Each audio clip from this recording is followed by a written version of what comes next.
I'd rather be than right here with all of you this morning. Please, everyone, be seated. This is such a great opportunity to lift up the work that so many of you have done for years, your organizations individually, and I am grateful for it because it has helped to guide me in a lot of the work that I've been privileged to do. I want to thank Gwen Hess for her introduction. I want to acknowledge it's always great seeing a woman serve as president in any setting. I want to congratulate today's honorees. Everyone is so deserving of this recognition. I also want to acknowledge a few others. We have some fierce members of Congress with us today, women whom I admire, who have been my colleagues and friends, and with whom I am looking forward to continuing our work. Congresswoman Sheila Jackson Lee, Congresswoman Gwen Moore, Congresswoman Yvette Clarke, Congresswoman Stacey Plaskett. And I want to give a special shout out to Congresswoman Joyce Beatty,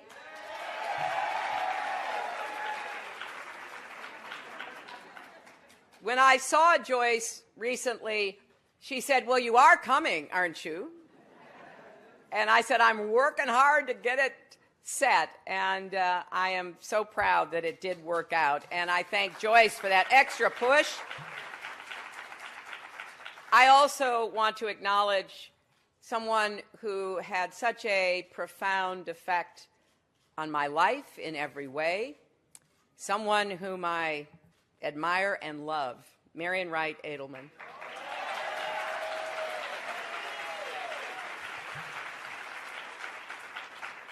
This audience is filled with longtime friends and people I went to Wellesley College with that became lifelong friends to me, and so many of you who have been on the front lines, everyone associated with the Black Women's Agenda. I'm thrilled to be with you. I'm thrilled to be associated with you. I'm also thrilled to be back on the campaign trail.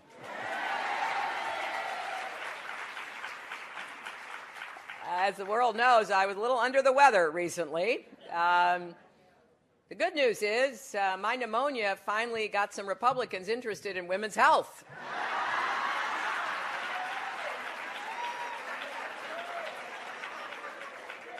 Now, looking back, I know I should have followed my doctor's orders to rest, but my instinct was to push through it. That is what women do every single day, and I felt no different. Life has shown us that we do have to work harder at the office while still bearing most of the responsibilities at home, that we always need to keep going because our families and our communities count on us. And I think it is more than fair to say that Black women have an even tougher road. And you, your daughters, your granddaughters, I was pleased to meet Gwen's beautiful granddaughter earlier, leave the house every morning, put on that game face that we all practice, and enter a society that consistently challenges your worth. With the images you see, the lower pay that so many take home, that try to silence your voices and break your spirits. Yet you remain fierce in the face of these challenges. We see that every day in the businesses you start, the art you create, the children you teach, and the communities and organizations you lead. Now, while your stories are often missing from the history books, make no mistake, you are the change makers, the path breakers, and the ground shakers. And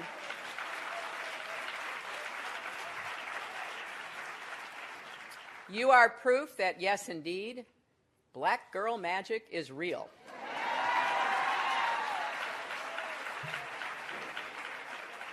Now, I've been blessed to see this magic's influence on kids and communities up close for decades, starting with my first job after law school, working with Marion at the Children's Defense Fund. Marion's belief was that every single child had worth and potential and deserved the opportunity to live up to their God-given potential with the tools and the support that every child needs. And that if we just improve the odds a bit for those suffering in poverty, they could flourish. So she led our team into some very poor communities. We met kids who had dropped out of school because they couldn't afford textbooks or transportation. Some didn't have decent clothes and stayed home to avoid being humiliated in class. Some had untreated medical and dental problems that made it practically impossible for them to learn. Those stories really hurt my heart. But Marion always believed we could deliver help and hope if we never, ever gave up. So she taught us ways to think creatively as well as strategically, to take our advocacy and turn it into action and results. She sent me to New Bedford, Massachusetts, to go door to door looking for children who weren't in school. That was back before we had a legal requirement that every child, regardless of disability, deserved to get an education. I met a young girl in New Bedford and sat and talked with her on the small back porch of her house. She told me how badly she wanted to learn, but couldn't because schools weren't accessible or welcoming. So Marion had us work to change that. We gathered evidence and built a coalition. We helped convince Congress to ensure access to education for all students with disabilities. Marion showed me that to drive real progress, you have to change both hearts and laws. You need both understanding and action. And there is no question in my mind I'm here today because of her example. I also want to recognize pioneers like Barbara Jordan and Shirley Chisholm, who sacrificed and struggled so that I and so many other women running for office could soar. I'm here because of friends and colleagues like Donna Brazil, Reverend Leah Daughtry, and Congresswoman Marcia Fudge, 3 black women who ran the Democratic National Convention in July. It was a great 4 days, and it goes to show that black women deserve more than a seat at the table.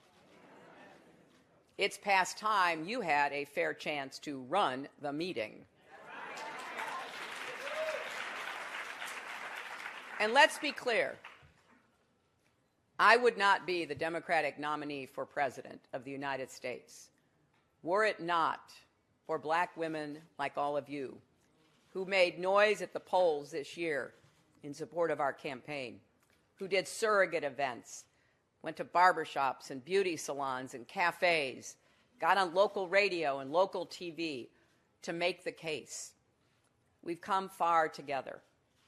And as I said yesterday in North Carolina, I'm going to close my campaign the way I began my career all those years ago at the Children's Defense Fund. And the way that I will serve as your president, should I have the great honor of being elected, I will be focused on opportunities for kids and fairness for families. The American people deserve something to vote for, not just against. And together,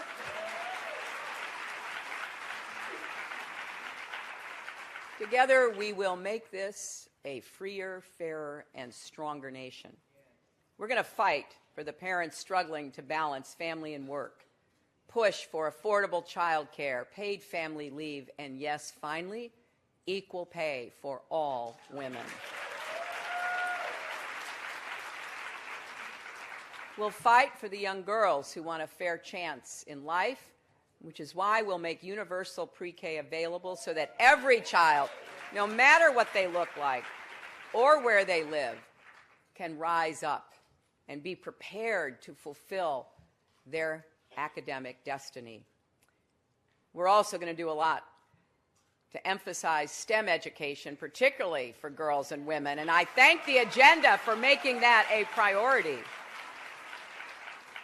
We'll fight for the entrepreneur who said that more businesses die in the parking lots of banks than anywhere else, which is why we're going to increase access to capital. And we're going to help African American women continue to represent the fastest growing segment of women-owned businesses in America right now. We're going to invest in communities that have been left out and left behind. Urban reinvestment and restructuring that's going to give more people decent housing, access to jobs, the transportation to get to those jobs. Rural communities that are too often ignored and denied the services they need. I am a fan of Jim Clyburn's 10-20-30 plan, and I'm going to do everything I can to push that forward. We'll remember the pain of the mothers of the movement and fight for a criminal justice system that actually delivers justice. And a future where everyone has respect for the law and is respected by the law. And we are going to pass common sense reforms to keep guns out of the hands of dangerous people and keep our communities safe. We'll remember the families neglected in Flint and take action so no child's life is ever put at risk again when brushing their teeth or drinking a glass of water at dinner. We'll advocate for everyone concerned about their parents and grandparents as they age, and lift up caregivers and home care workers so older Americans can live in comfort with dignity. And we're going to protect and enhance Social Security, which is the main source of income for older women. We'll stand side by side to make sure that all of our rights are respected and protected. Civil rights and women's rights, LGBT rights, workers' rights, and of course, voting rights.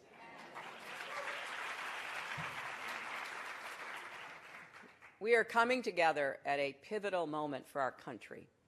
Now, I do believe every election is important, but this one feels different, doesn't it? That's because it is. The next 53 days will shape the next 50 years. The future of our children and grandchildren hangs in the balance. On the one hand, we have my opponent, Donald Trump, and in recent weeks, he's tried to restrain himself and clean up his image. But as Maya Angelou once said, when someone shows you who they are, believe them the first time.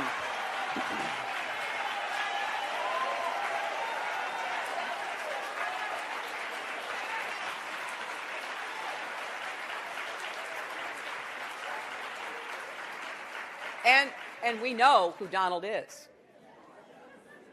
For 5 years, he has led the birther movement to delegitimize our first black president.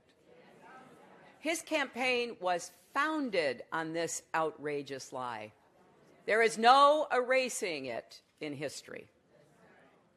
Just yesterday, Trump again refused to say with his own words that the president was born in the United States. Now, Donald's advisors had the temerity to say he's doing the country a service by pushing these lies.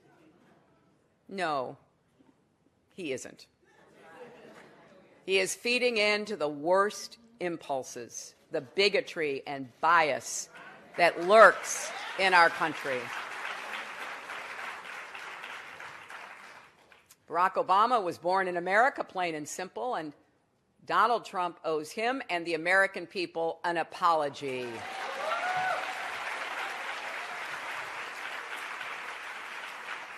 So, my friends, there is no new Donald Trump. There never will be. Donald Trump looks at President Obama after 8 years as our president. He still doesn't see him as an American. Think of how dangerous that is. Imagine a person in the Oval Office who traffics in conspiracy theories and refuses to let them go, no matter what the facts are. Imagine someone who distorts the truth to fit a very narrow view of the world. Imagine a president who sees someone who doesn't look like him and doesn't agree with him and thinks, that person must not be a real American. Donald Trump is unfit to be President of the United States.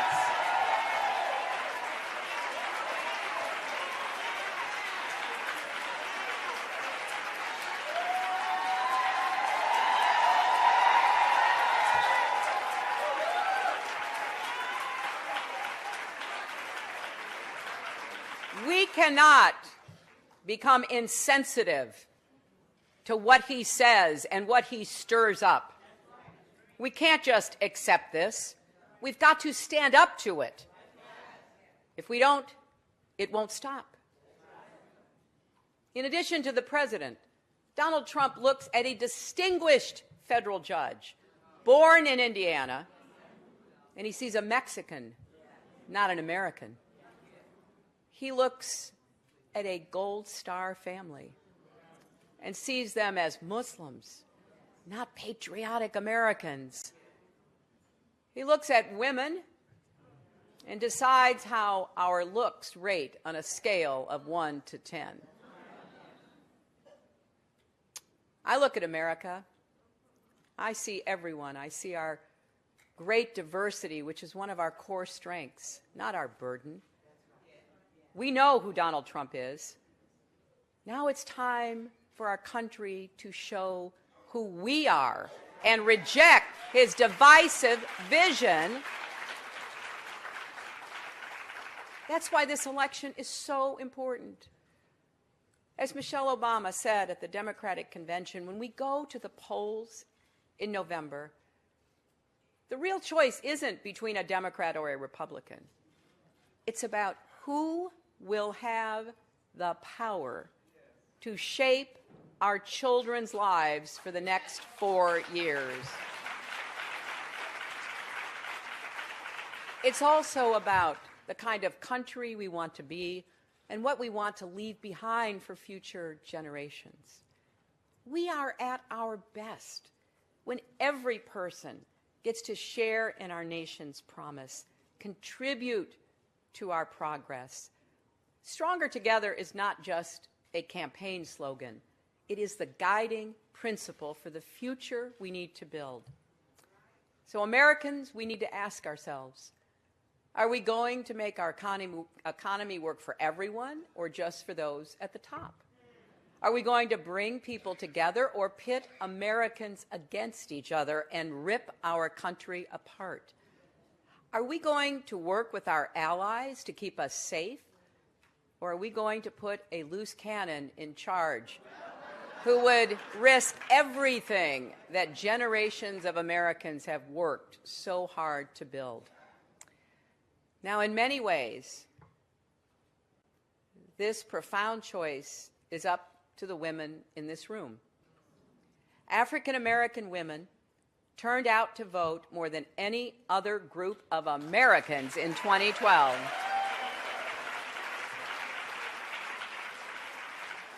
This year, once again, you have your hands on the wheel of history, and you can write the next chapter of the American story.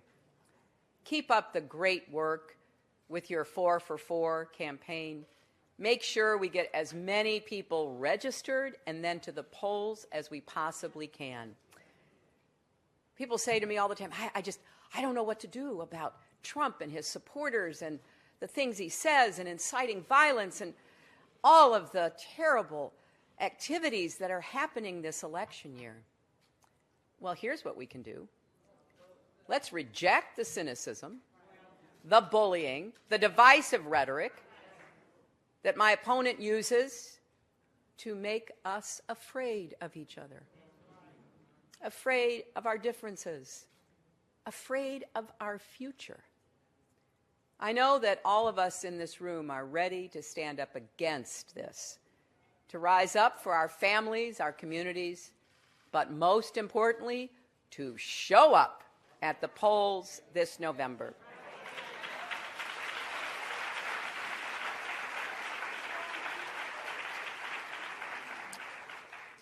With our power and strength, I know, I believe this, or I would not be standing here before you. I would not have run again for president. I would not deal with all the incoming brickbats that are hurled my way if I did not in my heart believe with every fiber of my being that together we can build a future where, yes, love trumps hate. Thank you all very much.